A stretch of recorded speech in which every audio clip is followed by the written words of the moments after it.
Mizanur Rahman Azhari is the brand of Bangladesh. MP না, মন্ত্রী না, ওয়ার্ডের মেম্বার না, চেয়ারম্যানও না, সাধারণ একজন আপনার আমার মতো মানুষ। শুধু তার একটা গুণ কি? কোরআনের দায়ী, কোরআনের পাখি।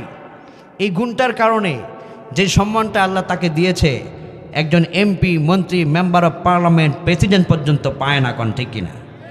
আলহামদুলিল্লাহ পড়েন। He is an ideal man for us, he is an institution. সে শুধু একজন ব্যক্তি নন, তিনি শুধু একজন ব্যক্তি নন, বরং তিনি নিজেই একটা প্রতিষ্ঠান। তার কাছ থেকে আজকে হিন্দুরাও কোরআন শিখে এবং বিগত বছরগুলোতে বহু হিন্দু কালেমা পড়ে তার ওয়াজ শুনে মুসলমানও হয়েছে। কোন আল্লাহু আকবার।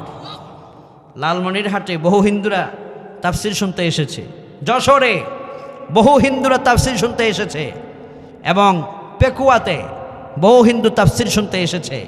এই যে হিন্দুরা তাফসির শুনতে আসে, এটা আপনার কোরআনের পাওয়ার, এটা আপনার কোরআনের মর্যাদা, কোনো ব্যক্তির আকর্ষণ নয়, এটা কোরআনের মর্যাদা।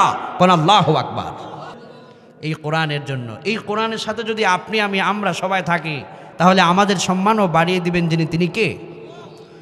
এজন্য আল্লাহ কয়, বান্দা শোনো, ওয়ালাউ আন্না আহলাল কুরা আমানু ওয়াত্তাকাউ লাফাতাহনা আলাইহিম বারাকাতিম মিনাস সামাই ওয়াল আরদ।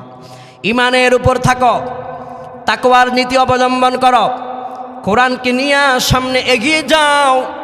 আকাশের সমস্ত সৌভাগ্যের দরওয়াজা, সম্মানের দরওয়াজা খুলে দেওয়া হবে, জমিনের সমস্ত সৌভাগ্যের দরওয়াজা খুলে দেওয়া হবে। বলেছেন যিনি, তিনি কে?